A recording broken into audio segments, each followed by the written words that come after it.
A cable is loaded and supported as shown in the figure. Determine the horizontal and vertical components of the reaction at A and D. So we have TA,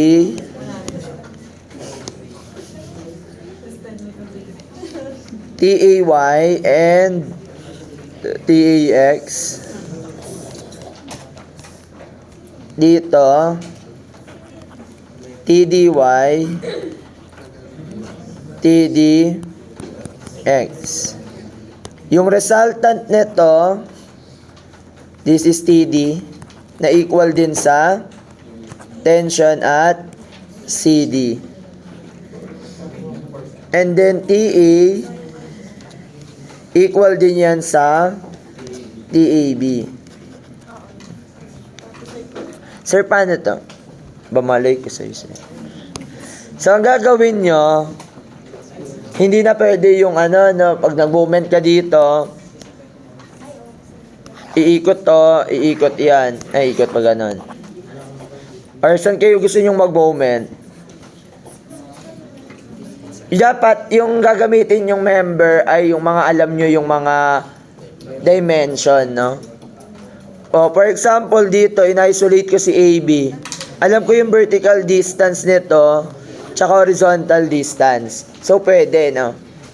Pag in-isolate ko ba tong CD, wala, no? Walang vertical, walang horizontal. Ay, walang vertical. 5. Ito, ano yung TYC mo? Ano yung height? Hindi mo ba tayo? Ay, hindi mo kapantay. Mukha lang pantay, pero hindi siya magkapantay na. Hindi natin alam na kung pantay. Hindi pwedeng i-assume. No? Baka hindi maging equilibrium kasi, no? If ever. Okay. Sir, paano? Una, mag-moment ka sa D. So, summation na moment at D as a whole figure.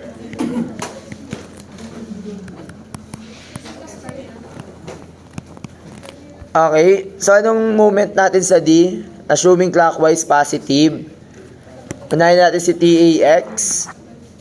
Magmo-moment tayo ng TAX. Ano moment arm ni TAX? 5. May plus TAY. Moment arm 15. Minus 30 times 5 minus 16 times equals to 0.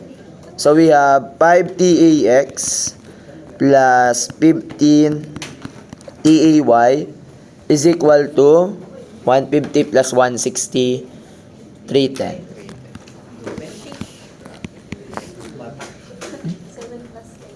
May first equation ka na. So paano natin makukuha si second equation? Isolate AB. Or kaysa mag-isolate ka, pwede nyo siyang erase in proportion. Kasi ang sabi nga natin, ito yung line of action ng resultant, di ba? Pwede nyo nang gawin na TAX, i-ratio mo sa TAY. Ano yung X component natin? 5 over 1.5. No?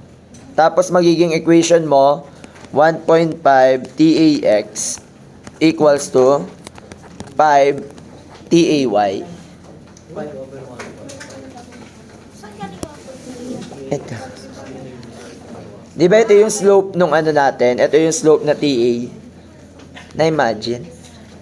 Okay. Sige, wag na yan. Never mind. Pero, yun nga, slope lang naman. Pero, ganun din. Isolate AB. Di ba pag in-isolate mo si AB, ang may expose dyan ay yung 16 na load. Tapos, nandito si tension. Anong tension yun? BC. Tapos, nandito si TAY. Tapos, nandito si TAX. Tapos, meron siyang dimension.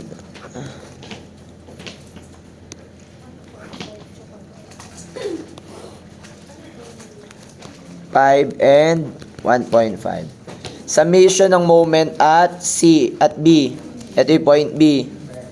Equals to 0, taking clockwise positive. So we have negative TAX. Ano moment arm niya?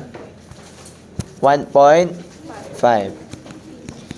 Plus TAY times 5. Wala na, no? O, di ba yun din yung kanina? Di ba? Ito yung slope niya, di ba? O, di ba? TAX. O, i-ratio mo kay TAY. Ano yung X component? 5. Ano yung Y component? O, cross multiply mo na lang. Di ba? O. Yun lang yun. Ayan siya. O, solve nyo na ngayon si equation 2 natin to. So, we have two equations, two unknowns. So, magkano si TAX?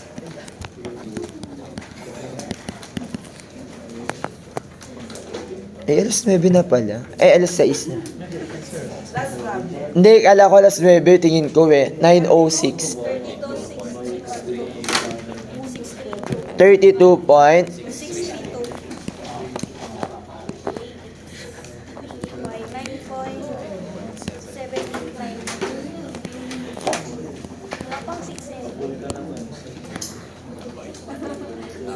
Oops, vertical ko. Kailangan ba vertical? O tama. So, ito na din yung TAX. Okay? Dito, kapag ganyan, pwede nyo natin ito i-solve. Yung si TBCX, tsaka si TB.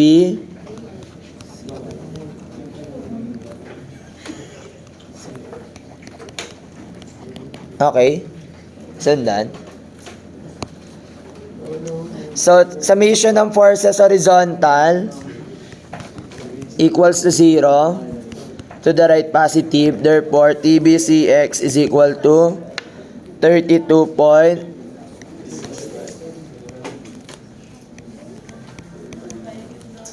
Then, summation of forces vertical is equal to 0. Upward positive. So, TAY minus 16 plus TBC Y equals to 0. So, magkano si TBCY?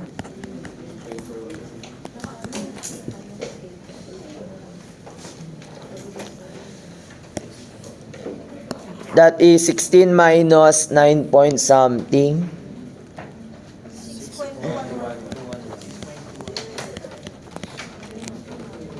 Okay. Para makuha mo yung tension in each segment, si TA is equal to the square root of TAX squared plus TAY squared na equal din sa tension at AB. So, substitute nyo lang. Substitute lang natin to. Dito. 34 point. Then, to solve for TBC is equal to the square root of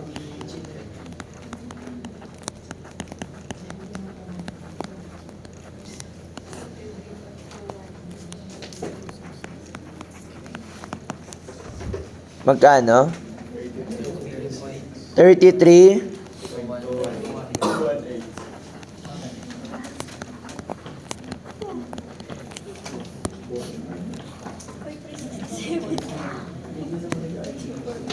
Okay lang yan, baka nagkaka-rounding of numbers lang. Ngayon, si TDY, nakuha na ba si TDY? Hindi pa. Paano kukunin si TDY? Summation ng forces vertical. So, as a whole, summation ng forces vertical is equal to 0. So, ano yung mga forces vertical? Nandiyan dyan si TAY plus TDY minus 30 minus 16 equals to 0. Magkano si TDY?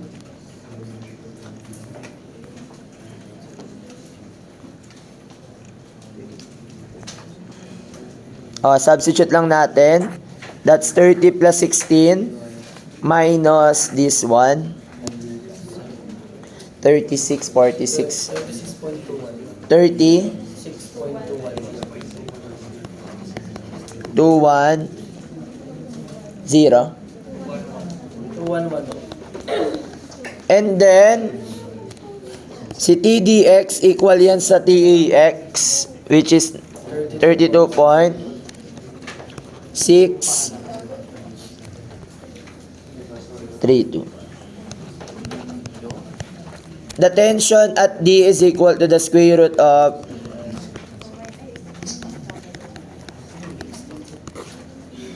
na equal din yan sa tension at CD.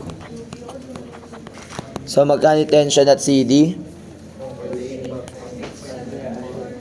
48 point.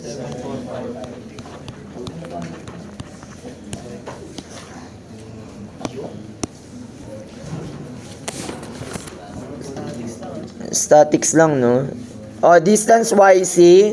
So, para makuha mo si distance YC, that is isolate CD.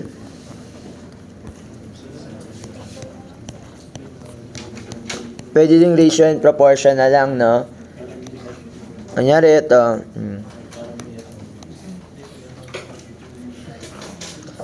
Ito si YC, ito si 5.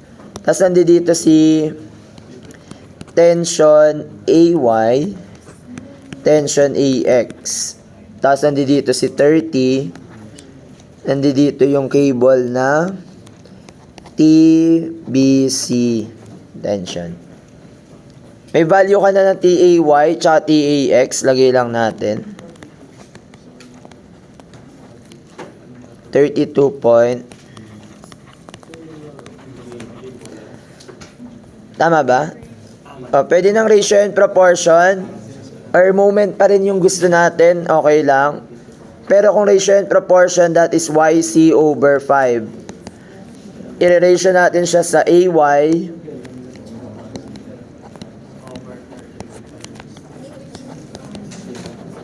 so magkano si YC?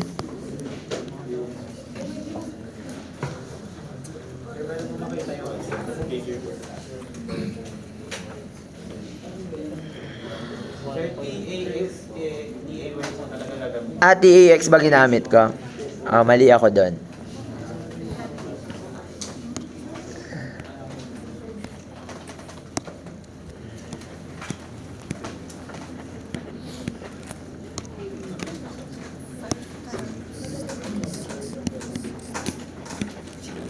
Magkano to? Thank you. 5.612. 613. Wait lang, baguhin ko lang. Magkano po? 5.61. 1.3. Yes. Mas malalim, no?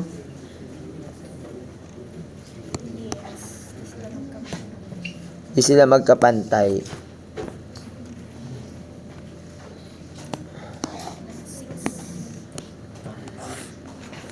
So this is 5.613.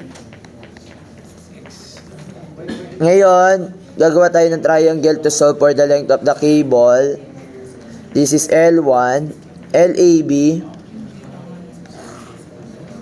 LBC, hari ng padala, LCD. Oh my God, nabutan nyo yun? Feeling ko ako lang nakaabot na. Nabutan nyo ba hari ng padala na June? Okay, lagay lang natin mga distances. Ito, ano yung distance nito? Ito, ano yung height nito? 5.61. That is 6.5 minus 5.6313. Magkano yun?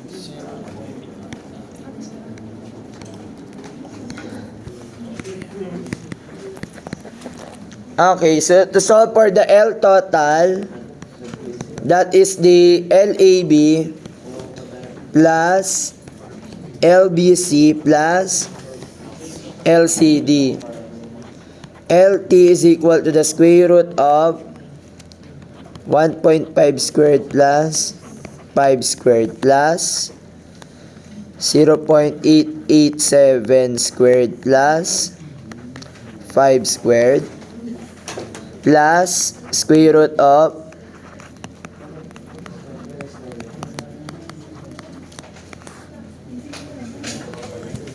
so magkano yung total length?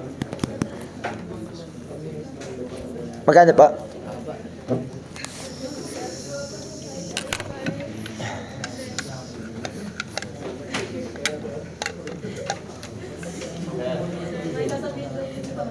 Sir, yung given mo ata dapat po 1-1 po yung sa t-shirt.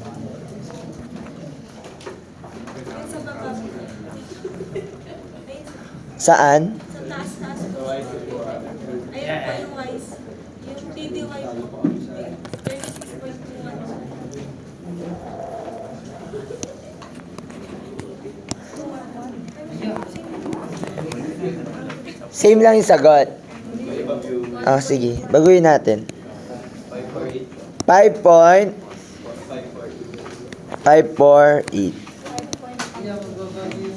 Okay lang. Okay lang.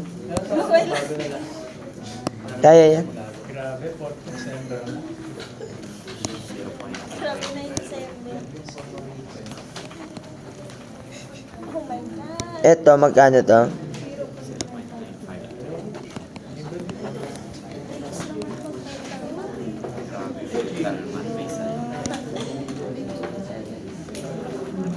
Anong sagot mo?